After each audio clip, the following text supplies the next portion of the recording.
Hello guys, this is Akanksha. Welcome back to my channel. Guys, आज हम बात करने वाले हैं एक कोरियन रोमांटिक मूवी के बारे में जिसका नाम है ऑलवेज।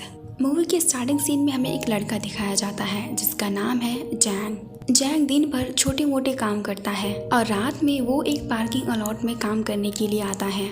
यहाँ पर एक बूढ़े आदमी से उसकी मुलाकात होती है जो जैंग को कहता है कि इतनी मेहनत करना अच्छी बात नहीं है, और ये कहकर वो वहाँ से चला जाता है। दरअसल वो यहीं पर काम करता है और आज उसे दूसरे शहर में जाना है और जैन उस बूढ़े आदमी की जगह उस कैबिन में बैठ जाता है जो कि पार्किंग का एक एंट्री गेट होता है। वो वहाँ पर एक बॉक्सिंग मैच देख रहा होता है और तभी इस कैबिन के अंदर एक लड़की आती है जो जैन के हाथ में बहुत सारा खाने का सामान रख देती है। जैन उससे पूछता है कि तुम कौन हो। उसकी आवाज़ सुनकर वो लड़की शॉक्ड हो रह जाती है और वो उससे पूछती है कि तुम कौन हो और मेरे दादाजी कहाँ पे हैं। और उस लड़की के इस सवाल से जैन समझ जाता है कि ये लड़की अंधी है और जो बूढ़ा आदमी यहाँ पे काम करता था जिसकी जगह आज जैन है वो इस लड़की के दादाजी हैं। वो लड़की बताती है कि यहाँ वो अपने दादाजी के साथ बैठकर स्नैक्स खाती है और उनके साथ ही टीवी के प्रोग्राम को सुनती हुई थी, लेकिन अब उसके दादाजी यहाँ पर नहीं हैं, इसीलिए वो यहाँ से चली जाती है। और जब वो बस का इंतज़ार कर रही होती है तभी बारिश होने लगती है और जैंग उसके पास जाता है और वो उसे अंदर आकर उस प्रोग्राम को सुनने के लिए कहता है जो वो पहले सुना करती थी। वो अंदर आकर इस प्रोग्राम को बहुत इंजॉय करती है और जाने से पहले वो जैन को कुछ खाने के लिए देती है और बाद में यहाँ से चली जाती है। इस लड़की का नाम जेनी है जो कि एक कॉल सेंटर में काम करती है। अगले दिन जैन एक बॉक्सिंग क्लब में जाता है और यहाँ का जो कोच होता है जैन उससे माफ़ी मांगता है और उससे कहता है कि मैंने जो भी किया मैं उसके लिए माफ़ी मांगता हूँ। लेकिन उसका कोच बहुत ही गुस्से में होता है। वो कहता है कि मैंने अपनी बेटी को भूखा रखा लेकिन तुम्हें कभी किसी की कमी नहीं होने दी, और ये कहकर वो उठकर वहाँ से चला जाता है। और जब जैन यहाँ से जा रहा होता है तो यहीं पर एक और कोच होता है और यहाँ पर वो सभी बॉक्सर्स को बताता है जैन ने जो 1999 में जो नेशनल गेम्स हुए थे उसमें सारे मेडल्स जीते थे और फाइनल में इसने कुछ नॉकआउट कर दिया था। और यहाँ पर एक बॉक्सर जो इस वक्त का चैंपियन था जैन को चैलेंज करता है। जैन ने उसे कभी हराया था और वो कहता है कि अब तुम मेरे सामने टिक नहीं पाओगे। जैन उसके चैलेंज को एक्सेप्ट नहीं करता और तभी यहाँ का ओनर जिससे कुछ देर पहले जैन ने माफ़ी मांगी थी जो कभी जैन का कोच हुआ करता था, वो जैन से कहता है कि तुम्हें इसके साथ एक राउंड लड़ना चाहिए, लेकिन जैन मना कर देता है। इस बात से गुस्सा होकर उसका कोच उसे थप्पड़ मारता है। जैन उन्हें सॉरी कहकर वहाँ से निकल जाता है और रात में जब वो अपने जॉब पर होता है तो एक बार फिर से वही लड़की जैनी उसी टीवी प्रोग्राम को देखने के लिए वहाँ पर आती है जो वो हर रात को अपने दादाजी के साथ यहाँ पर देखती थी। लेकिन अब उसके दादाजी ने ये जॉब छोड़ दी है और वो किसी दूसरे सिटी में मूव कर चुके हैं, इसीलिए वो जैन के साथ बैठकर ये प्रोग्राम देखती है। वो जैन को खिड़कियाँ खोलने के लिए कहती है क्योंकि जैन के शू से स्मेल आ रही थी, और इसके बाद वो जैन से पूछती है कि एक्टर ने कपड़े कैसे पहने हैं। और अब जैन उसे पूरा प्रोग्राम एक्सप्लेन करने लगता है और जब वो प्रोग्राम खत्म होने के बाद जा रही होती है उसका वो बॉक्स वापस करता है। जैनी अपना हाथ बढ़ाकर उसे अपना हाथ मिलाते हुए अपना नाम बताती है, लेकिन जैन हेजिटेट हो रहा था। दरअसल जैन पूरी तरह से गुमसुम होता है, वो किसी से बात नहीं करता, वो पूरी दुनिया से कटा कटा रहता है। और जब वो जैनी से हाथ मिलाता है तब जैनी उसे पूछती है कि तुम्हारा हाथ बहुत ज़्यादा हार्ड है, तुम क्या करते हो। जैन इस बात का जवाब नहीं देता और जैनी वहाँ से निकल जाती है। अगले दिन जैन जैनी का इंतज़ार कर रहा होता है। आज उसने साफ सुथरे कपड़े पहने हैं और अपने जूते भी साफ रखे हैं, और जब जैनी आती है तब वो उसके जूते की खुशबू से पहचान जाती है कि आज उसने नए जूते लिए हैं। और जब वो ये बात जैन से कहती है तब वो कहता है कि नहीं, मैंने कुछ दिन पहले लिए थे। और अब ये दोनों प्रोग्राम देखना शुरू करते हैं। अब जब जैनी प्रोग्राम देखकर यहाँ से जा रही होती है तभी उसकी साइड से एक कार निकल जाती है जो जोर से हॉर्न बजाती है, जिसकी वजह से जैनी नीचे गिर जाती है। दरअसल वो बोतल की एक ट्री से टकराकर गिर जाती है जिसकी वजह से सभी बोतल्स फट जाती हैं। और इससे पहले कि वो अपना हाथ उस टूटे हुए कांच पर रखती जैन उसे आकर रोक लेता है, लेकिन गिरने की वजह से जैनी के पैर पर मोच आ गया था और इसीलिए जैन उसे हॉस्पिटल ले जाता है। हॉस्पिटल में उसके पैर पर पट्टी करवाने के बाद उसे जैनी को घर छोड़ने भी जाना पड़ता है। जैनी चल नहीं सकती थी, इसीलिए वो उसे अपने कंधे पर उठाकर ले जाता है। यहाँ पर बहुत सारी सीढ़ियाँ होती है, इसीलिए जैन थक जा और जब जैन यहाँ से जा रहा होता है तो जैनी उसे एक टिकट देती है। वो बताती है कि ये एक कॉन्सर्ट का टिकट है और तुम अपने दोस्तों के साथ यहाँ पर जा सकते हो। लेकिन जैन का कोई दोस्त नहीं है और ये बात वो उसे बताता है। तो इस बात पर जैनी कहती है तो ठीक है, हम दोनों उस पर जाएंगे। इसके बाद जैन वहाँ से निकल जाता है, लेकिन जेन आज खुश है क्योंकि उसे जैनी का साथ अच्छा लगता है। वहीं दूसरी तरफ दिखाया जाता है कि जैनी भी सोफे पर लेटी लेटी जैन के ख्यालों में खोई थी, क्योंकि उसे भी जेन का साथ अच्छा लगता है।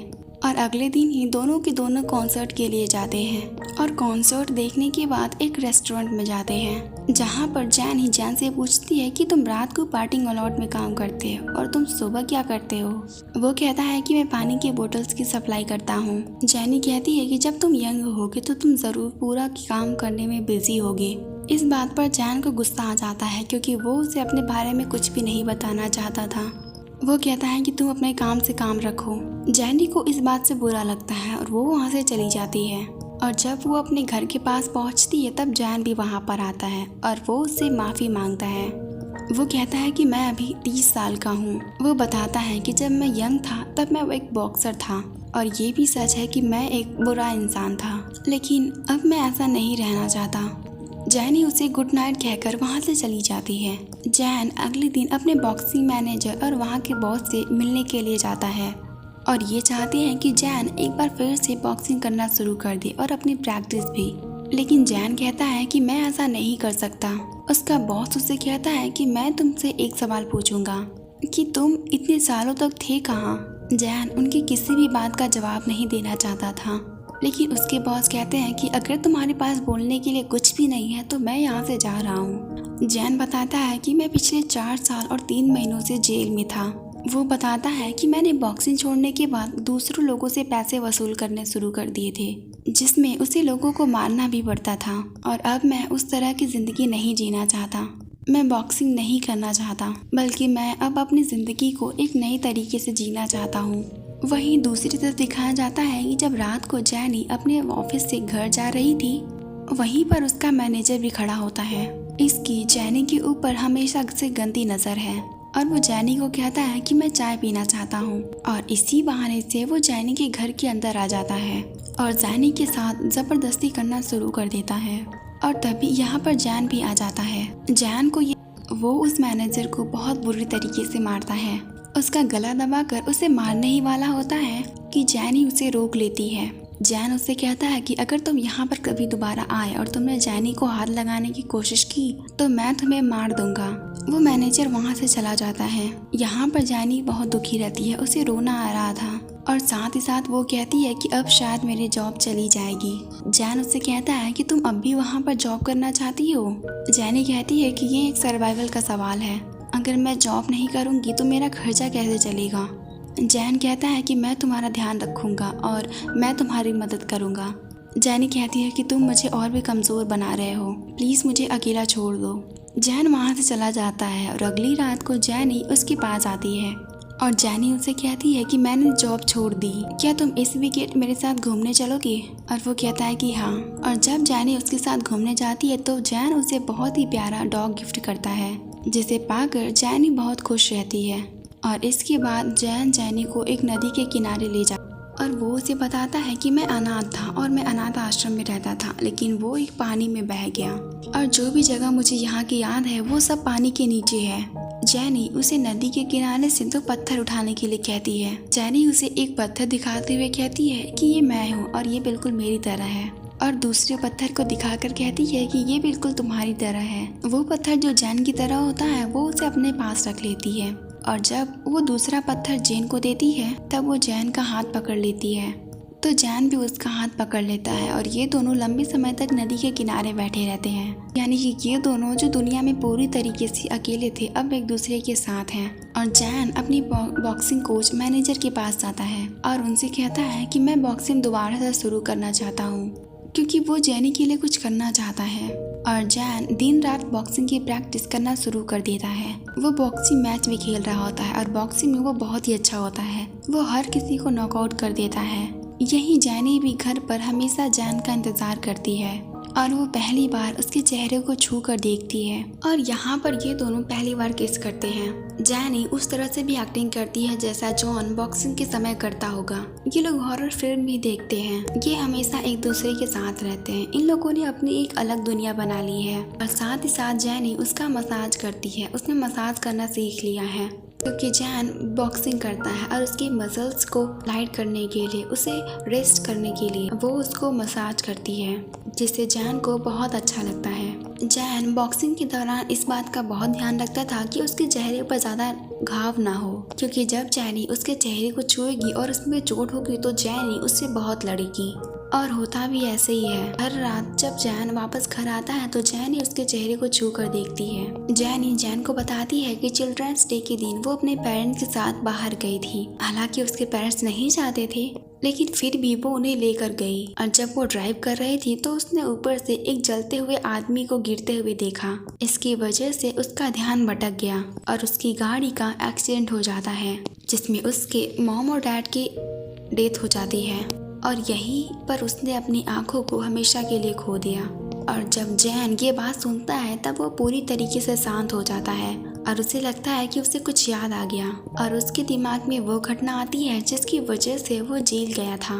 असल में ये सब जैन की वजह से हुआ था और जैन को इस बात का एहसास होता है कि जैनी के साथ जो भी हुआ है वो सिर्फ उसकी वजह से हुआ है, क्योंकि अगर वो गलत रास्ते पर नहीं चलता, उस आदमी से पैसे वसूल करने के लिए वो नहीं जाता, तो जैनी की गाड़ी का कभी भी एक्सीडेंट होता ही नहीं। हालांकि जिस आदमी के शरीर पर आग लगी थी वो अभी भी जिंदा होता है और जैन उससे हॉस्पिटल में मिलने भी जाता है। जैन अब किसी भी कीमत पर जैनी की आंखों का इलाज करवाना चाहता था, इसीलिए वो डॉक्टर के पास उसे लेकर जाता है। डॉक्टर कहता है कि आंखें वापस आ सकती हैं, लेकिन इसमें बहुत ही ज्यादा खर्चा होगा।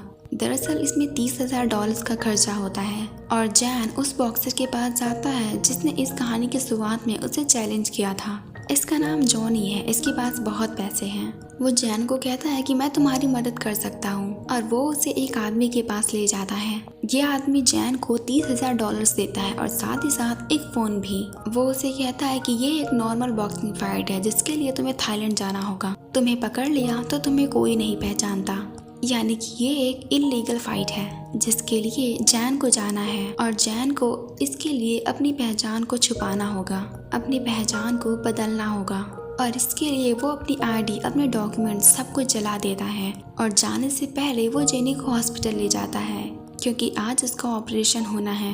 जैनी कहती है कि सबसे पहले मैं तुम्हें देखना चाहती हूँ। वो ये भी कहती है कि क्या हुआ अगर तुम बदसूरत, और इस बात पर ये दोनों हंसने लगते हैं। इसके बाद जैनी को डॉक्टर्स अंदर ले जाते हैं और जैन अपनी फाइट के लिए निकल जाता है। यहाँ पर जैन के साथ जॉनी भी होता है। जॉनी जैन को बताता है कि इस फाइट के कोई भी रूल्स नहीं है। ये फाइट तभी खत्म होती है जब दो बॉक्सर्स में से एक बॉक्सर मर जाता है और जिस बॉक्सर के साथ तुम्हारी फाइट है वो बहुत ही ज्यादा खतरनाक है। ये बॉक्सर कई लोगों को मार चुका है तो तुम संभल के रहना। और जैन की उस बॉक्सर के साथ फाइट शुरू हो जाती है। ये फ्री स्टाइल फाइट है जहाँ पर लोग आते हैं इन फाइटर्स के ऊपर पैसा लगाने और अब यहाँ पर इन दोनों की फाइट शुरू हो जाती है। जैन को वो फाइटर बहुत बुरी तरीके से मारता है, लेकिन फाइनली जैन उस फाइटर को हरा देता है। जॉनी ये देखकर बुरी तरीके से परेशान हो जाता है क्योंकि उसके साथ जो आदमी होता है, जॉनी ने उससे कहा जैन कभी नहीं जीत सकता और उस आदमी ने अपने सारे पैसे जैन के हाथ पर लगा दिए थे, लेकिन जैन जीत गया है इसीलिए उसका सारा पैसा डूब गया है। और वो आदमी जॉनी से कहता है कि अगर तुम जिंदा रहना चाहते हो तो मुझे मेरा सारा पैसा वापस चाहिए। जैन यहाँ अपने जीत का सारा पैसा लेकर अपने देश वापस आ जाता है। वो हॉस्पिटल कॉल करता है और उसे बताया जाता है कि जैन की आंखें अब बिल्कुल ठीक हो चुकी हैं। इस बात से जैन बहुत ही खुश रहता है और तभी एक गाड़ी आकर उसे उड़ा दे। इस गाड़ी से दो लोग उतरते हैं और वो लोग उसका बैग छीन लेते हैं जिसमें उसके पैसे, उसका इनाम है और एक नाइफ से उसके पेट में 2 बार वार करते हैं। लेकिन इससे पहले कि वो जैन को पूरी तरह से मार देते, वहाँ पर एक गाड़ी आ जाती है, इसीलिए वो लोग यहाँ से निकल जाते हैं। और जिस गाड़ी ने जैन को उड़ाया था उसके अंदर जॉन दिखाया जाता है। दरअसल ये सब जॉन ने करवाया था। वहीं दूसरी तरफ जैनी को दिखाया जाता है जिसकी आंखें पूरी तरीके से ठीक हो चुकी हैं। वो जैन का इंतजार कर रही थी लेकिन जैन नहीं आता। और कई दिन बीत जाते हैं लेकिन जैन का कुछ भी पता नहीं चलता। वो पुलिस में कंप्लेंट लिखने के लिए जाती है लेकिन कंप्लेंट लिखने के लिए भी आईडी की ज़रूरत होती है जो जैन का तो नहीं था, जो कि जैन ने जाने से पहले अपनी सारी आईडी जला दी थी, इसीलिए पुलिस कंप्लेंट नहीं। और जब जैन का घर खाली हो रहा होता है तो वहाँ पर एक आदमी होता है। वो जैनी को एक पार्सल देता है और वो कहता है कि ये सब जैन के लिए आया था। और जब जैन उस एड्रेस पे जाती है तो वहाँ पर उसे वही आदमी मिलता है, वही आदमी जो जैन की वजह से खुद को आग लगा लिया था और बिल्डिंग से कूद गया, जिसे देखकर जेनी की गाड़ी का एक्सीडेंट हुआ था। इस आदमी को जैन ने जेनी के बारे में सब कुछ बताया था और ये जेनी को सब कुछ बता देता है। जेनी को पता चल जाता है कि इसी आदमी को उसने गिरते हुए देखा था, लेकिन इसे भी जैन के बारे में कुछ नहीं पता था कि वो कहाँ पर है। जैनी जैन को बहुत मिस कर रही थी और वो अपने एहसास से जिस तरीके से उसने जैन को छुआ था वो उसका एक पिक्चर भी बनाती है। जैनी का अब यही काम है, वो मिट्टी की खूबसूरत चीजें बनाती है और साथ ही साथ वो सोशल वर्किंग के लिए हॉस्पिटल भी जाती है जहाँ पर वो मसाज देती है। जब वो बूढ़े आदमी को मसाज दे रही होती है उसी बूढ़े आदमी के बगल में एक बेड होता है जिस पर एक आदमी लेटा हुआ था और वो जैनी की तरफ देखता है और ये आदमी दरअसल जैन होता है और वो इस एक्सीडेंट की वजह से पैरालाइज्ड हो गया था। वो चल नहीं सकता, वो सिर्फ अपनी गर्दन हिला सकता है। वो जैनी को देखता है लेकिन वो उसे बताता नहीं कि वो ही जैन है। जैनी उसके पास आती है और वो उसका मसाज करती है और उसे ये एहसास होता है कि ये जैन है, लेकिन जब वो उसका नाम देखती है तो वहाँ पर कुछ और ही लिखा होता है, क्योंकि जब जैन का एक्सीडेंट हुआ होता है तो उसके पास एक आईडी थी जो कि इसी नाम की थी। जैनी वहाँ से चली जाती है और जैन धीरे धीरे रिकवर हो रहा था और एक दिन जब वो मार्केट में होता है तब वहीं पर जैनी भी होती है और जैनी के पास उसका डॉग भी होता है जो जेन ने उसे गिफ्ट किया था। और डॉग को ये एहसास हो जाता है कि जेन कहीं आसपास ही है। वो भागता हुआ जेन के पास आता है और उसे लिक करना शुरू कर देता है। जैनी भी उसके पास आती है और वो जैन को सॉरी कहती है, हालांकि वो जैन को पहचान जाती है क्योंकि इससे पहले वो लोग हॉस्पिटल में मिले थे। जैन उसे बिना कोई रिप्लाई दिए वहाँ से चला जाता है। जैनी डॉग को लेकर अपने दोस्त के शॉप पर आती है और वो बताती है कि इससे पहले इसने ऐसा कभी भी नहीं किया और वहाँ पर जैनी को एहसास होता है कि वो और कोई नहीं बल्कि जैन ही था। जैनी भागते हुए उस तरफ जाती है लेकिन जैन उसे कहीं नहीं दिखता। इस बात से जैनी पूरी तरह से टूट जाती है। उसने एक बार फिर से जैन को खो दिया और वो वहीं बैठकर बहुत रोती है। इसके बाद वो उस नदी के किनारे जाती है जहाँ वो हमेशा जैन से मिलती थी और वहाँ पर वो देखती है कि एक आदमी बैसाखी लेकर खड़ा होता है और ये और कोई नहीं बल्कि जैन ही होता है। दरअसल जैन का चेहरा पहले से खराब हो चुका है, वो बैसाखी के सहारे चलता है और इसीलिए वो जैनी के ऊपर बोझ नहीं बनना चाहता था। और अब जब जैनी उसे पहचान चुकी है तो वो उसके चेहरे पर हाथ लगाती है और वो उसे कहती है कि मैंने अपनी आंखें इसलिए ठीक करवाई थी ताकि मैं हमेशा तुम्हें देख सकूं। और ये दोनों इस तरह से एक दूसरे से मिल जाते हैं और यहीं पर इस मूवी का एंड हो जाता है। गाइस, अगर आपको ये वीडियो अच्छी लगी हो तो आपको लाइक और कमेंट करना मत भूलिएगा। आज के लिए सिर्फ इतना ही, मिलते हैं किसी नेक्स्ट वीडियो में, तब तक के लिए टेक केयर।